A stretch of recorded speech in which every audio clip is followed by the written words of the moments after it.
우울증이 심해질 때 사람들은 자주 이렇게 말합니다. 왜 이렇게 깊어지는 걸까? 내가 원래 이렇게 약한 사람이었나? 그런데 우울증이 깊어지는 이유는 보통은 마음이 약해서가 아니라 여러 가지 요인들이 겹치면서 악순환이 만들어지기 때문입니다.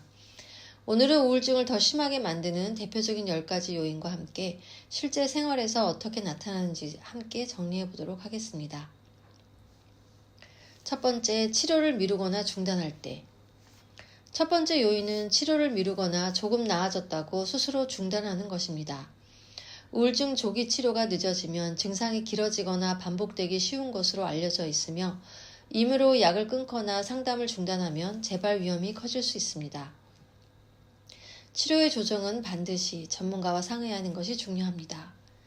예를 들면 3개월 동안 약을 먹다가 이제 좀 살 것 같다는 느낌이 들어서 임의로 끊었습니다. 처음엔 괜찮은 것 같았는데 한 달 뒤부터 다시 잠이 안 오고 아무것도 하기 싫고 이전보다 더 깊은 무기력이 찾아옵니다. 그냥 나쁜 날이겠지라고 버티다가 결국 상태가 악화된 경우입니다. 두 번째, 수면 장애입니다.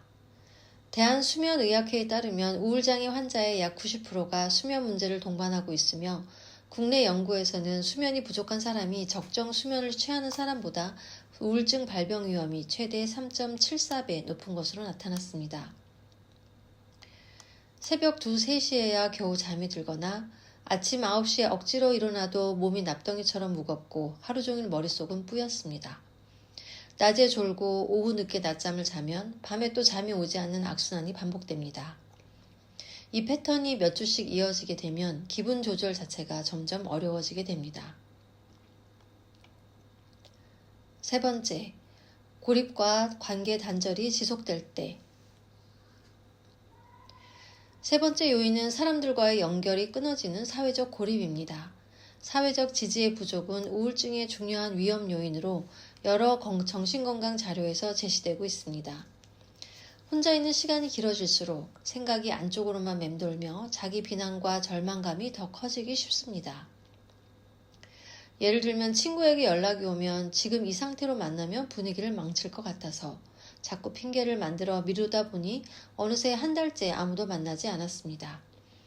방 안에서 혼자 있는 시간이 늘어날수록 나는 왜 이렇게 쓸모가 없지라는 생각이 더 자주 떠오르게 됩니다. 네 번째, 술, 수면제, 진정제에 의존할 때. 네 번째 요인은 술이나 진정작용이 있는 물질에 의존하는 것입니다. 우울과 알코올 사용은 서로 악화시키는 경우가 많으며 기분을 잠깐 덮기 위해서 반복적으로 의존하다 보면 이후에 더 큰 우울감과 수면 문제로 돌아오는 악순환이 생기기 쉽습니다. 다섯 번째, 부정적 사고가 반복될 때. 다섯 번째 요인은 나는 안 된다, 앞으로 나아질 수 없다는 같은 생각이 반복되는 것입니다.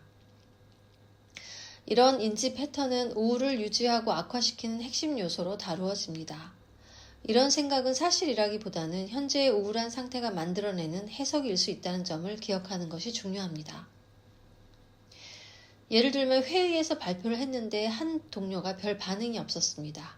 평소라면 그냥 피곤한가 보다 하고 넘겼을 텐데 우울한 상태에서는 내가 발표를 망쳤구나, 다들 나를 무시하는 것 같다는 생각에서 하루 종일 벗어나지 못합니다. 이런 해석이 반복되면 점점 무언가를 시도하는 것 자체가 두려워지게 됩니다.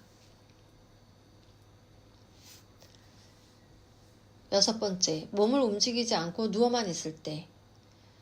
여섯 번째 요인은 거의 움직이지 않고 장시간 누워만 있는 생활입니다.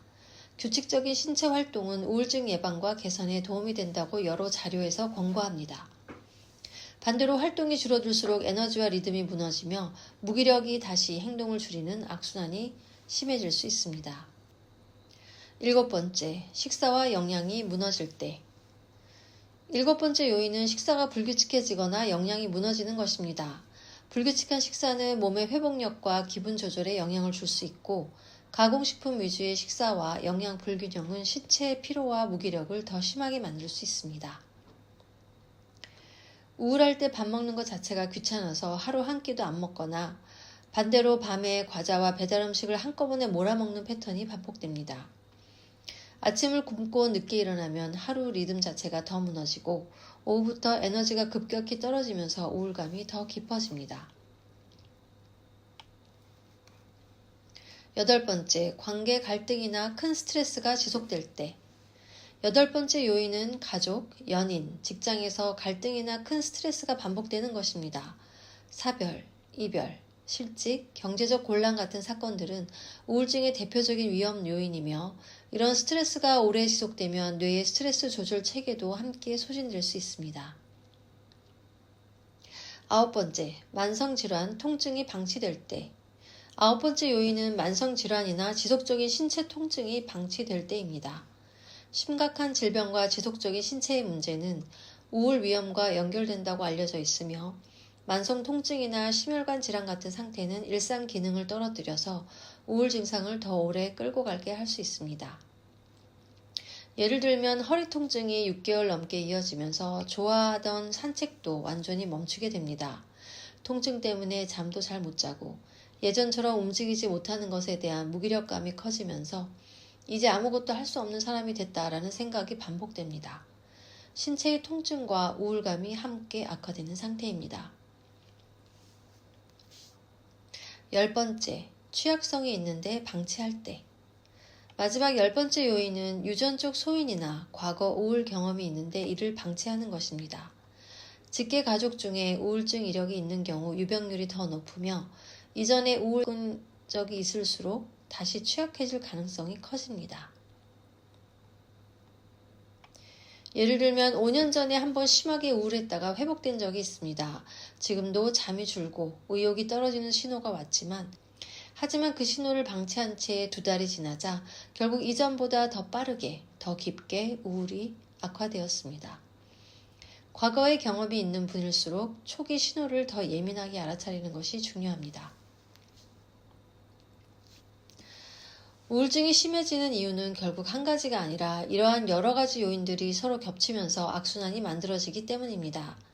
오늘 말씀드린 10가지 요인들 중에서 지금 나에게 가장 크게 작용하는 한두 가지만 알아차리고 조금씩 조정해 보는 것이 현실적인 시작입니다. 모든 것을 한꺼번에 바꾸려 하기보다는 오늘 하나만이라도 달라지면 충분합니다. 혼자 버티기보다 전문가의 도움을 받는 것, 그것 자체가 이미 굉장히 건강한 선택입니다.